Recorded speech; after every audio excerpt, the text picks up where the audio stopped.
Welcome to the Mad in America podcast, your source for science, psychiatry, and social justice. Welcome to the Mad in America podcast. My name is Brooke, Siem, and I am the author of May Cause Side Effects. Today is completely different. I'm sitting at my kitchen table surrounded by four titans in the world of psych drug withdrawal, and we threw this together in the last 12 hours. So there's very little agenda here today, but we just felt like it's so rare to get people all in one room and to have a conversation. And so often we say we should be recording this.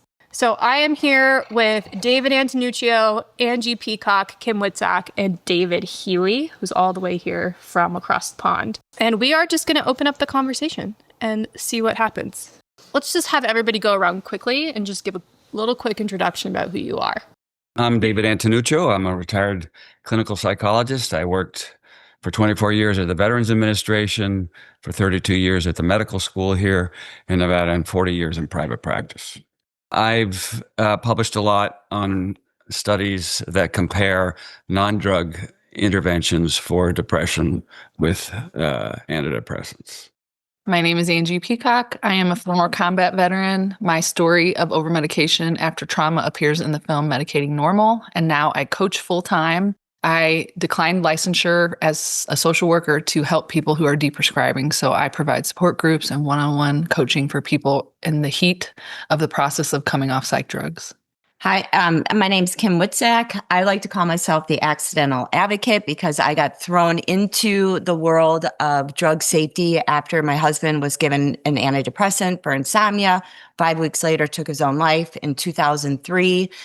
And I helped to get the black box suicide warnings on these drugs in 2004 and 2006. And fast forward, I now just completed my 9th year as consumer representative on the FDA Psychopharmacologic Drugs Advisory Committee.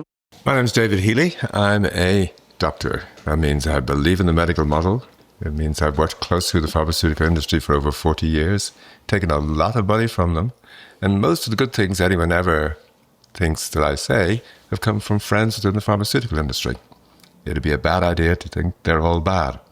Meanwhile, I'm staring at a book that David Healy wrote called Let Them Eat Prozac. The unhealthy relationship between the pharmaceutical industry and depression.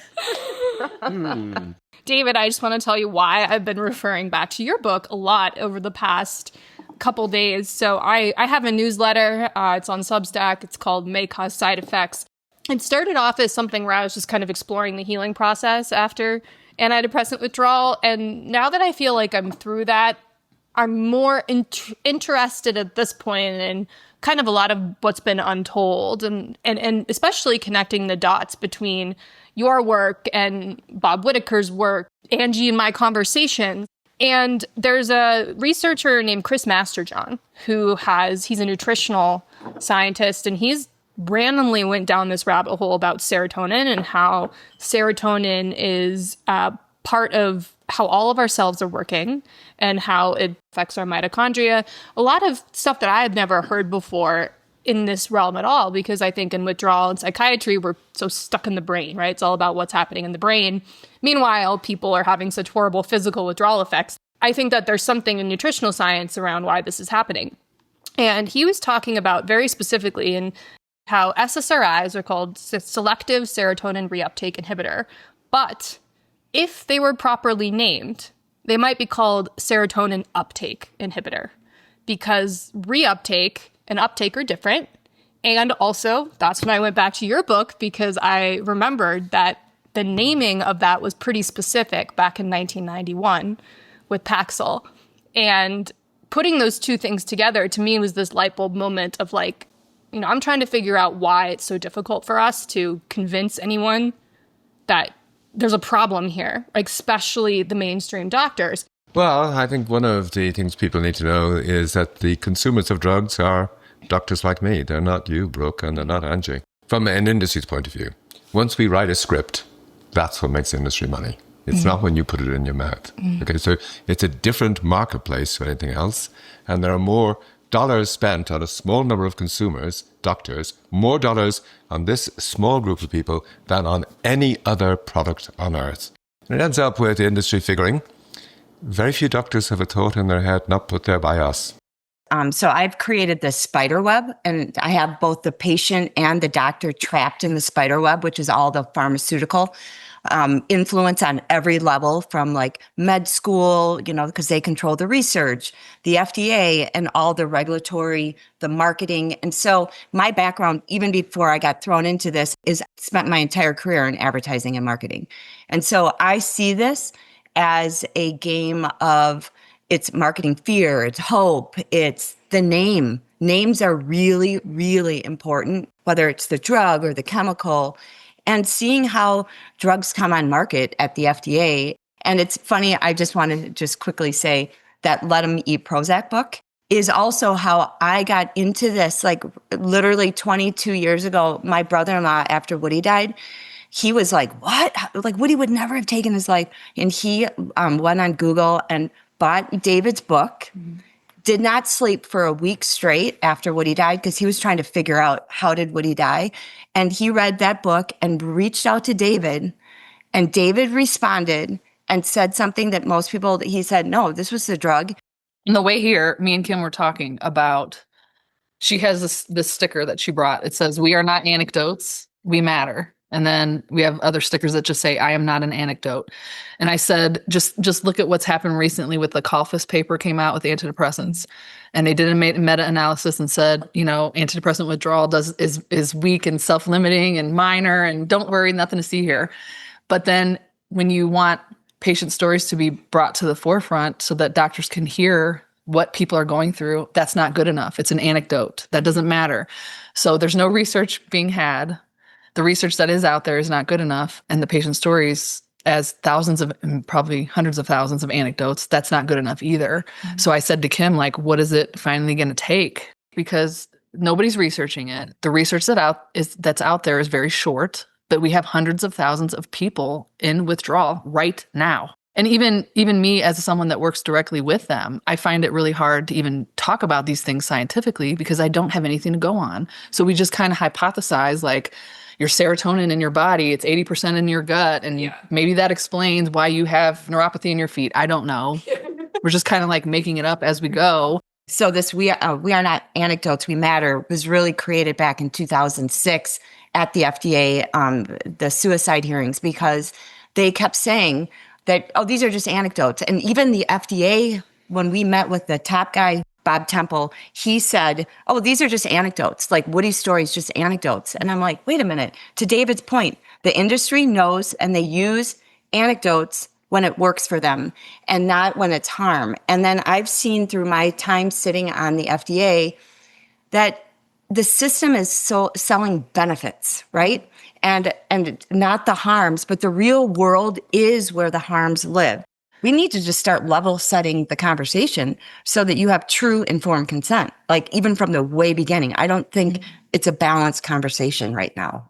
But here's my pushback on that. Yeah. A lot of the ways that we talk about these things in social media and movies and videos on TikTok, they can be sensational. They can be provocative. They can be emotional. Like, you ruined my fucking life.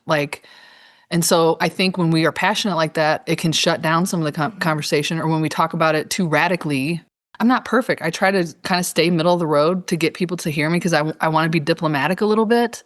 But it's also messaging. Like on Twitter, nothing good happens. All I do is argue with psychiatrists all day. Yeah. And they're not listening. So I go back to the 2006 hearings. You would have half the room going, these drugs killed my kid. You've got blood on your hands. Then the other side are like, these drugs saved my life. And I'm like sitting there. Who wins? Nobody wins. But you know who wins? It's the middle. It's the conversation. It's having conversations like even this event today in Reno. We have to have conversations to listen to both sides. And I've said it from the beginning, we have to be talking outside our echo chambers. Yes. Also. Can I raise an issue that's important to me in this conversation? I worry that we overemphasize the placebo-controlled trials between antidepressants and a sugar pill. And it feels like to the general public, the choice is, do I take a pill or not? Instead of, I think there's another question. What are the alternatives to pill? It never comes up. It's assumed that for depression, well, if it's severe enough, you got to take a pill. But this has been the emphasis of my research, looking at non-drug interventions that have, in comparison to the drug, have done well and, in fact, had better outcome over the long term if you look past 6 months. And this includes things like cognitive therapy, behavioral activation, which is increasing pleasant activity, physical exercise. There's a lot of different social skills training, assertiveness training. All of these things, in direct comparison to the medications in these studies, have done well. But we limit ourselves sometimes. Should we take a pill or not? It's almost a dichotomous question that we're asking. And I think we're leaving out these alternatives that can work well. I was going to say that right there is part of what I believe informed consent is, which is pill, do nothing, and what else is out there that I can do. So I really appreciate, because I think that's a really important part for the patient. Okay, can I jump in here and point to a few bits to do with informed consent that won't come up in the agenda, really. One is, we're actually talking about things that are used for health purposes. But in fact, most of us can't distinguish between health and beauty. They kind of merge. And tons of people take these things for beauty purposes, like maybe finasteride for men lose their hair. The antidepressants really are largely to make you more efficient, more effective. You're not trying to treat an illness. You're in the business of trying to compete, in a sense, with other people. And that means that from all of our point of view, there's always going to be temptation there. No matter how much you inform us, we're going to say, there's no real risk that that's going to happen to me. But there's more players in this than the pharmaceutical industry and us and doctors. 9 out of 10 of the medical treatments we get are locating problems in us that aren't our problem. They're political problems. I mean, in each of us, they're putting the problems. They're putting them inside each of us, as opposed to us seeing them as our problems that need a political solution. Can you give an example of that? Yeah, most of the antidepressants are awfully convenient for politicians who realize that we're unhappy, and so the world doesn't seem to be working all that well. And it's awfully convenient for them if we go along to a doctor who says, these are all the symptoms of depression, you should take a pill. That's locating a political problem in you. Part of us sees that it's actually a political problem and it needs political action to fix it. We end up medicalizing it. I want to say something about informed consent, though, because I said it. That's like one of the clips out of the Medicating Normal film when I say, if people want to take drugs, they just need informed consent. Okay, but you can't consent to something you don't understand or you can't imagine. So I almost think informed consent is just a waste of time because it does not exist. The way that, like, if someone would have told me you're going to lose your career, your marriage, your femininity, your sexuality, everything it means to be human, and you're going to be terrorized for 3.5 years coming off these drugs, I can't imagine that. Just on that point, a very simple way to put it, which we've lost, but we had back in the 1950s or so, when we didn't know all these things that they did, and we didn't particularly believe that you should be informed. We did. I mean, the general culture was these drugs are poisons out of which we may bring good. Our job is to try and bring good out of it. But we don't see the drugs as poisons anymore. The magic in healthcare used to lie in the person you went to see who might or might not choose drugs. Now the magic lies in the pill. We see it as being in the pill, when in actual fact it's not. Can I add one thing to that? It's not just one pill. My observation in the work that I did is that many patients were on multiple pills, and it's what's been described as a prescribing cascade, giving pills for the side effects of the pills for the side effects of the pills. And so maybe they're just marketing one pill at a time, but that is not the way it is often practiced. Well, and I was just going to say that is one of my biggest pet peeves at the FDA when we're looking at new drugs. What is the real world? Like, those drugs are one pill at a time with the ideal population, but I'm like, but that's not how the world works. What if we're just told that these are like serious mind-altering chemicals that you're putting in your body, and they may or may not help you. But we're not being told that. So I think there is that quick fix of a pill. And as someone who works with people coming off, this is the stuff that I hear daily. It took me away from myself, and it was so subtle that I didn't even notice it happening. Okay. Or when I'm lower and lower and lower, parts of me come back that I didn't even know were in there that I've lost for 25 years. But to get to that point, there's so much pain and suffering and loss of, dignity, money, jobs, partners, like the collateral damage from that. So what I think we see in mainstream psychiatry and mental health is the drugs work by altering your chemistry, but it also alters your personality, your ability to emote, like everything that it means to be human. It's not a little thing, the way that we're sold. Which sort of brings me back to what David was saying, because I can't just let that. Yeah, no, I can't let that fly off into the ethers. Okay, so here's what I don't understand. We know based on your work and the history that these drugs have never worked. They've always had horrible side effects. There's always been lawsuits. So why then let's call them the most powerful people in the world? I don't know that they're the smartest, but they are the most powerful. If going through the framework of the military-industrial complex is running all of us and we're just puppets, why would they want the masses on a drug that makes you effectively slower, less healthy, less able, especially in kids? I mean, the fact that there's no one fit enough to even be in the military should suggest that they're doing something wrong.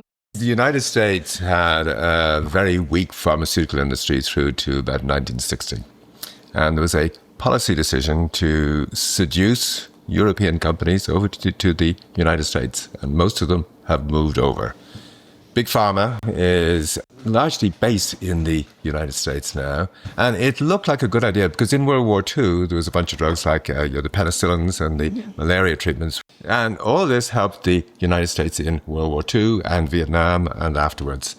It looked like a great idea to have all of the pharmaceutical industry here. They were going to be a strategic industry in terms of warfare generally. They've got to a point now where I'm sure a lot of the top brass are looking at the situation and saying, US healthcare is a disaster. We're paying more money. We're losing life expectancy.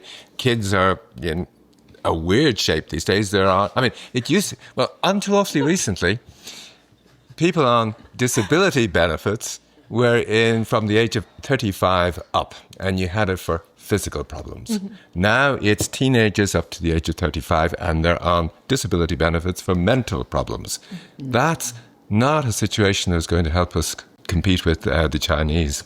So, David, are you saying we're number one now in America in our ability to market these drugs? Well, you do consume more drugs than anyone else on earth. We're number one. Yes. We did it. Yeah. Yeah. Unlike the business companies who are in the business of making money rather than making us healthier, the military have an incentive to make sure that the treatments are working, not to make money, but to keep enough people in the country and healthy enough to fight a war if needed.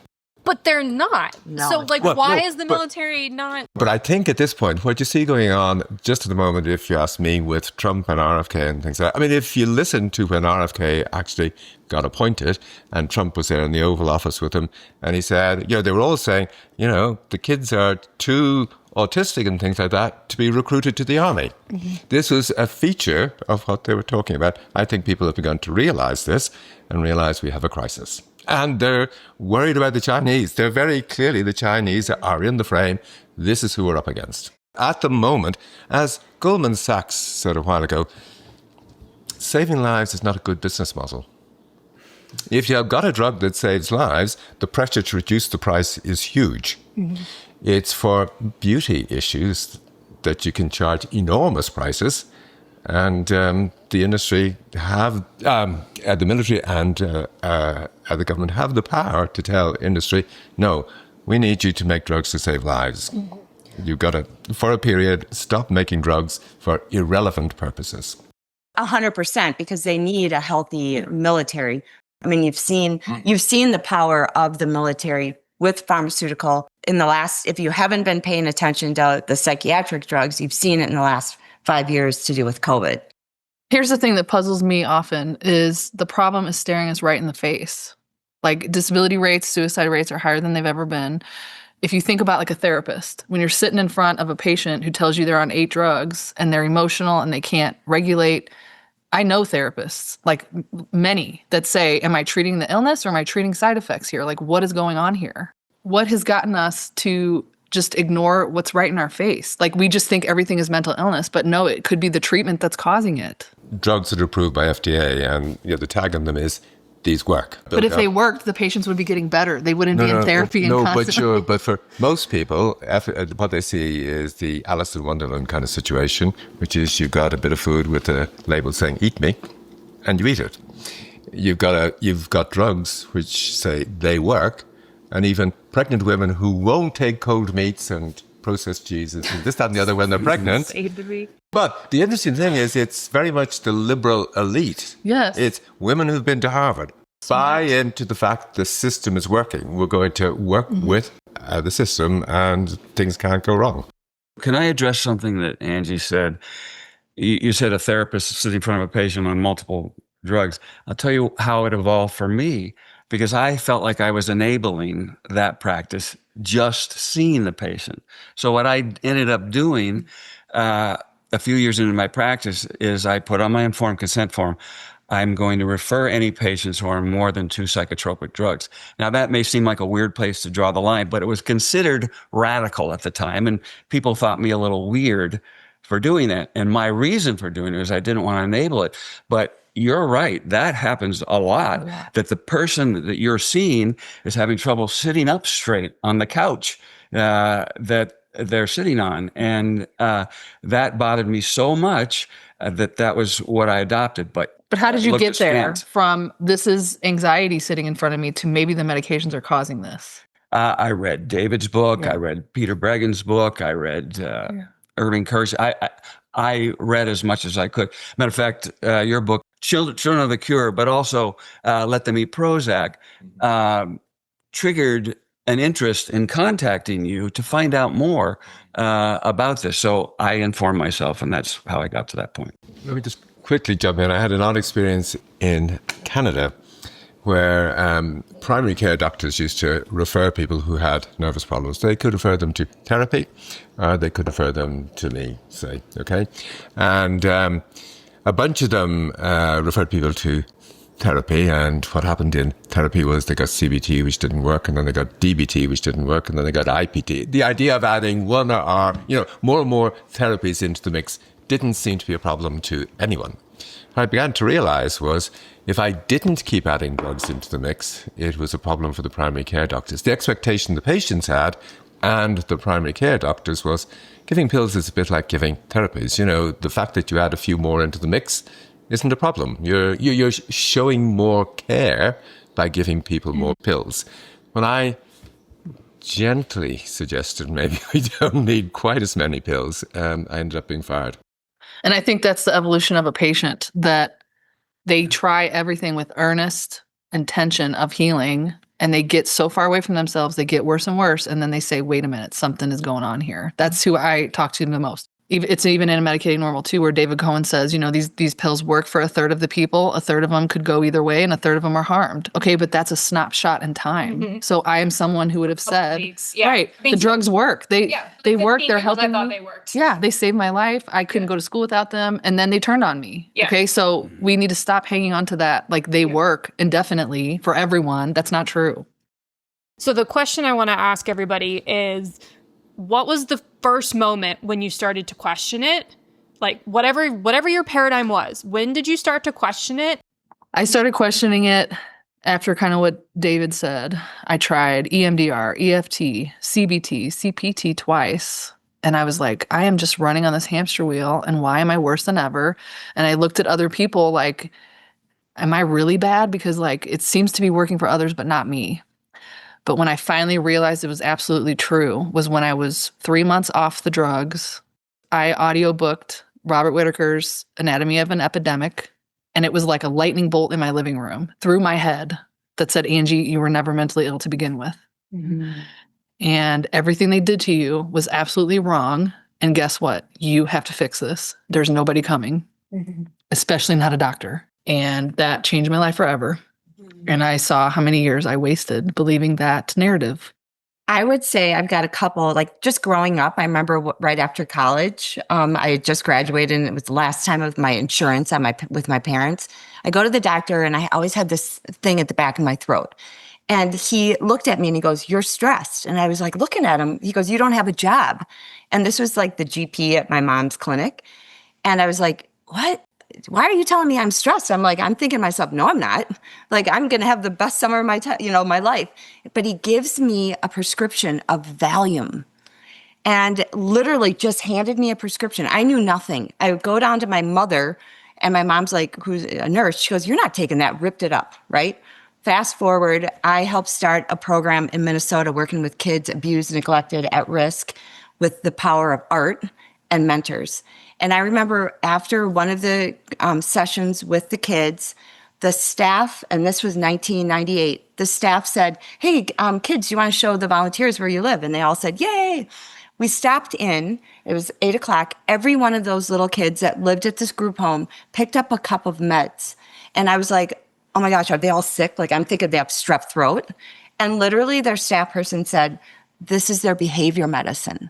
And right after Woody died, I was like, there's no way Woody, everything intuitively was like, there's no way Woody was depressed. Like, we had just planned, like, there's no way ever. And I had to keep pushing back, right? I go to the doctor and the doctor says to me, "Do you think you need anything?" And I go, aren't I supposed to hurt? Like, my husband died. And she said, "You don't need to." And I remember like literally walking out of there going, no, like, so I have done all sorts of things of my own healing, but it all started with something that literally didn't make sense. But I looked back at those kids that were like, had trauma. They were not broken. And it made me so sad that they were like, oh, they're broken. This is their behavior. And I think we have to, as a society, kind of also push back on ourselves, like what we believe. And like when a doctor says you're depressed, really? Like, no, like, aren't I supposed to feel this way? So I feel like it's kind of going to have to take a lot of us coming together and pushing back and not believing, because you know what, that pill, and I remember when the doctor said that to me, I go, but that pill's never going to bring Woody back. Mm-hmm. I have to learn how to live without Woody. And it's not a mind or a trauma eraser. It's you have to learn new skills to learn to live in a new reality. Okay, well, I was working on the serotonin system before any of these drugs came out. And it became pretty clear pretty early on that what we knew about the serotonin system was fairly limited. You couldn't really say much about it. But industry pretty quickly, when the SSRIs came out, were saying a whole load of things about the serotonin system, which were clearly just biobabble. You know, they weren't real. But apart from that, I wasn't just working the serotonin system, I was working with industry, who thought I was one of them and chatted openly and said, look, the SSRI drugs are pretty weak compared with the older antidepressants. So how are you going to be able to make money out of them? Oh, that's no problem. We just need to get them on the market. We'll be able to make loads of money out of them. We'll be able to replace the older, cheaper, better drugs quite easily. And then because I worked on the serotonin system, when the drugs actually come out and I get to give them to a few people, they became suicidal, obviously right in front of me, okay? And I checked with the industry, got in touch with people, and at this stage, some of the early SSRI trials were out there. And there was a complete mismatch between what the RCTs said, which was these drugs work wonderfully well and are safe, and what I was seeing right in front of me. So the issue was what to believe. And the answer was, well, let's believe the patients and let's look a bit more closely at the RCTs. And you began to see how the game was played, how these things were being fiddled, helped, I guess, by a bunch of people within the industry. When you say to them, look, I think these drugs really do cause people to commit suicide. And they say, yeah, we know that. For me, it started, and I'll make this brief, with a mother who was skeptical of medical interventions. And she was willing to consult a doctor, but she always felt you had to be in charge of your health care and take the information and inform yourself. That's one. But later on, it was reading David's book, Let Them Eat Prozac, and Peter Bregan's book, Toxic Psychiatry. And I'll just give you one example of where it led me with a veteran who was, I'm not going to reveal any details, had been injured in Iraq and had a closed head injury and spent a year in Walter Reed, and was on a laundry list of medications. He came to see me, and I told him, I don't know how to help you with all these medicines on board. What I think you should do may not be what you want to do, but I think you need to go in the hospital and ask them to help you get off all these medicines. And he listened to me intently. This was one of the bravest veterans I've worked with. And I didn't expect this, but after that one session, I mean, he could barely sit up in the chair, honestly. It wasn't probably safe for him to drive even. But after that one session, he later came back, like 2 months later, he told me what happened. He went into the VA hospital and he asked them for help in coming off the medicines. And they were reluctant to do it. They were a little afraid to do it. And you've probably encountered doctors who are afraid to take people off medicines. But he insisted. He was that courageous. He says, I'm not going to leave the hospital until I come off all of these medicines. And I had warned him in advance that they might be reluctant to take him off. Some they probably would like to leave him on at least one or two. But he wanted to come off everything. So he was in the hospital, I believe it was for 23 days. And he came and saw me subsequently. Now, he wasn't completely well, but he was so much better. It was dramatic to me, but more importantly, to him. And that was just validation of the perspective that more is not better. And he's gone on, I'm not going to reveal anything, to become extremely successful in multiple ways. And I am so proud of him. I can't even express it in words. For me, so I was put on Wellbutrin and Effexor when I was 15. And then within a year, I was on Synthroid, something for acne, birth control, and bile reflux disease. So I had all of these physical symptoms. So I would take this little handful of things in the morning. And I was 15, it was 2001. We were just making a little pilgrimage around the local doctors to fix whatever came up. And it didn't occur to me that anything was wrong here. It didn't occur to my mother that anything was wrong. We were just doing what we were told. And then I really just internalized like that these are the diseases that you have. You just kind of got a bad hand. Here's some pills, whatever, you'll be fine. And I, like Angie, spent probably 14 years just absolutely defending these drugs. Like, I needed them. Without them, I would be far worse. And because my thought process was, well, I'm aware that I'm depressed, but I'd be more depressed without them. That narrative worked until I started getting pretty actively suicidal. And then I was like, well, wait a second. If the worst thing is taking your own life, right, then these drugs should prevent that because that's what I'm being told. So if I'm feeling like I don't want to be here while taking these drugs, then these drugs aren't working. And it was just this kind of light bulb moment of being like, oh, I should not be this depressed and suicidal if my antidepressants were working. That's when the thought dropped into my head that something's not right here. But at the time, I very much thought, oh, I just need a different drug. Like maybe this one's not working anymore. I'm sure there's been development over the past 15 years. Of course, yes. Of course, right? I mean, I'm hearing it all the time on commercials. Innovation, right. So I just thought, go to your psychiatrist, get whatever the latest drug is. We'll just slightly adjust course and be fine. I thought to myself, well, I have been on these drugs for a long time. I should probably figure out what my baseline is, and then we'll figure out what the new drug is. So I went to the psychiatrist. I was 30, so it had been 15 years. And she was basically like, one, I don't support this, but if you're going to do it, just stop taking your Effexor, because I was on the lowest dose on the market, so there was no sense of tapering. And she basically said, come back in a month, like, more or less, good luck. And so I stopped taking the Effexor, but I was still on the Wellbutrin and all the other drugs. And I immediately went into Effexor withdrawal. It was, there's a whole book about it, but even then, I didn't believe it. And then I got blood work done, and my doctor even just completely glossed over it. And I asked him, I was like, well, what does my thyroid look like? He goes, oh, it's fine. It's totally normal. And I just had this moment of being like, holy shit. Like, This problem with the psych drugs, like, it is not just in psychiatry. It's all over medicine. Nobody had questioned the Synthroid or the bioreflux disease pill any more than they had questioned the psychiatric drugs. And I'd been on all of this thing for 15 years. And the magic moment was realizing that my body could heal. That I didn't have to do anything.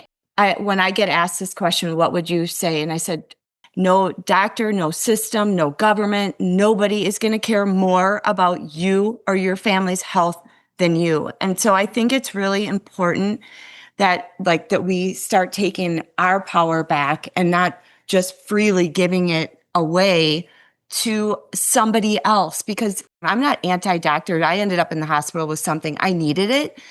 And I remember questioning this doctor about something they were putting in my body, and he got really defensive. He goes, do you know how many of these endoscopes I do every single week? And I looked at him and I go, do you know how many I've ever had in my body? None. And you're putting that in my body, and I'm nervous. And so why can't I be nervous? But I realized at that point, like, there's nothing wrong with asking questions. And again, it's your body and it's your healing. And we've kind of given it away, our power, because we've been told that doctors are smarter than you. They know your body, but they don't live with your body, And so I think there's this idea that we have to almost really realize that nobody's coming to save us. Yeah, but it isn't easy to get from that realization to actually pushing back. Oh, no, so much pain. Oh, yeah. So much pain in between. Especially as a woman where you're being taught to be like subservient and to be polite and nice all the time and never piss anybody off. That's fun. And I think too, like we especially in the United States have just become so bad at losing that inner voice, because we're just so used to being told what to do and marketed to and all these things. But it's like, our circle of experience is just far bigger. And the industry can't match that. 30, 40 years ago, before the internet, right? Like, our frame of reference for what's possible in this world was really small. And so if there was something that was wrong, you had a set amount of things you were supposed to do. And if it went poorly, you probably didn't even know. Now it's like this constant, you're trying to figure out what's true, what's not true. But the real question to me is like, what's true for me and what's not true for me? And I think that I cannot give my power away anymore to someone. Like, I don't care how many data sets you have. Those are averages. Those may not be people like me. They may not be in the same climate, eat the same thing, the same ethnic background. So like, this experience has taught me that with medical things, if it feels wrong, if it feels like I'm being attacked on the inside, there's something I have to say no, even if it makes no logical sense. I don't know. I might just be walking myself into a brick wall and, later on I'll be dead. People are like, oh, if she had only taken the drug. Maybe, but at least I know I'm following my own inner compass the whole time. I just want to say one thing about the expertise angle. I don't think I want psychiatry to come for deprescribing. So if you think about all of our journeys, it took us hitting bottom and then climbing our way out and trying to figure it out for ourselves, like what was the right path to follow. I am just extremely concerned on the inside about the expertise of deprescribing psych drugs to go mainstream. I'm with you on this. Because I don't think they understand fully the amount of, it's not just taking the drug away, okay? There is like a whole unlearning, unbrainwashing, whatever you want to call it. There's layers upon layers of trauma and betrayal and who am I and what is my sexuality now and getting that back, with the case of PSSD, things like that, that I'm extremely concerned about the expertise. However, the average patient, it takes them months to figure out all the loops and to try to even come to some limited understanding. And when you're on medication and have cognitive difficulties from them, that's even harder. So I don't know where the world's going to go from here. I'm definitely concerned with the pending book by Stephen Stahl coming out about deprescribing next year. But so I don't know what you all think about that, but I'm definitely concerned about deprescribing mainstream. Yeah, well, there's an issue there, which is docs get taught how to put you on pills. They don't get taught how to help you get off. And it's not just a simple thing. I mean, it really does involve them relating to you. They can't reduce the number of drugs unless it's a good relationship, unless they're giving you equal weight. in essence, they think, well, we don't have to pay too much heed to the science. We're here because we care about people and try to do the best things. But if they don't believe you, if they don't listen to you, they cannot care for you. Well, and I would say in general, they have not listened to patients in the whole absolutely. world of deprescribing. Sure. Okay, just to wrap up our podcast, take this question however you will, but what have you changed your mind about in this world recently? And how is that affecting how we think we should move forward? I got to go first just because me and Bob Whitaker talked about this when I saw him in June. He goes, Angie, what do you think about what's going on down there? And I said, nobody has any fucking idea. Like in the trenches of people coming off psych drugs, we have these ideas, like we think hyperbolic tapering is the way for most people to go. We have people that prove us wrong over and over again. We have people that are enduring years and years of very extremely painful withdrawal syndromes that make you question, is hyperbolic tapering really correct for them? However, if we rip them off a drug, they're going to go through hell anyway at a different level. Yeah. And so from my point of view, we have some idea of a little box that we can kind of operate in, like don't add a bunch of other drugs, don't put a person in a psych ward, don't call emergency services, learn how to suffer. Mm-hmm. And then the rest of it is like throwing paper in the wind. Mm-hmm. And like, we don't know where we're going to end up. And this is going to be extremely hard. And I'm really sorry. Mm-hmm. And that empowers patients, which have ripple effects through communities and families that I hope will tilt the seesaw to stop using mental health services the way we have. Mm-hmm. And I don't see any other way. Yeah. And I would say for me, it's asking the question, what if our pain and our suffering is the greatest opportunity for transformation? Because if you think about how our heartbeats, we've never been told our heartbeats are, if you look at an EKG, it is a bunch of ups, downs. And if it's flat, we're dead. Mm-hmm. And so I want to say that I think we need to go upstream, not the people right now, and I am not in that space that are trying to get off, but like, let's go up there and get people before we throw people in the water, in the river, because what you guys are dealing with now are the people trying to pull them out of the river. And so I think it starts with maybe our suffering, and it's kind of changing the conversation and putting it back into as humans and not giving our power away. I've just got a question as opposed to any answers, which is, why is it really younger women in particular who are going on antidepressants, beginning antidepressants now, more than any other age group? This is a very recent phenomenon, and no one seems to be clear on just what's happening. They loosely use, it's social media that's the cause of the problem.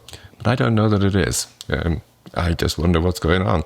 In answer to your question, it comes down to one word for me, and that's the word choice. Earlier in my career, I think I was more inclined to tell people, be assertive in telling them what I thought they should do. That's completely changed. And because of a lot of the stuff we don't know, but my focus later in my career was give people information and leave them with, this is your choice, but here's some information that can help you make that choice. I think for the most part, I'm on the same page as Angie, which is I was a history major in college, and I'm very interested in repeating patterns. And what I see happening in the prescribing world to me just seems a lot like what happened in the prescribing world of 30, 40 years ago. It's like just same thing, same type of propaganda in some ways. I think it's human nature to repeat the same things just with new details. And so I'm really interested in the idea from a much more spiritual perspective of putting your story down and just deciding not to carry it with you anymore. Because we've been there, we've done that. Like, do I really need to say everything's connected back to this all the time? Maybe it's not. Like, it's just this idea of questioning the story that I've held on to for so long because it mattered to me to hold on to it as I was working through it. But the more I worked through it, the more like, you know what? I can just put this down as like, it just is. This is what happened. And it literally doesn't have to matter in my life ever again if I don't want it to.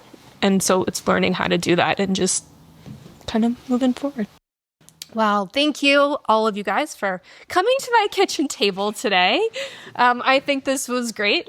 And I hope that we can all maybe do it again in the future or just continue these more roundtable type conversations. All right. Thank you, everyone. Thank you for listening to the Mad in America podcast. For more news, views, and updates, visit madinamerica.com.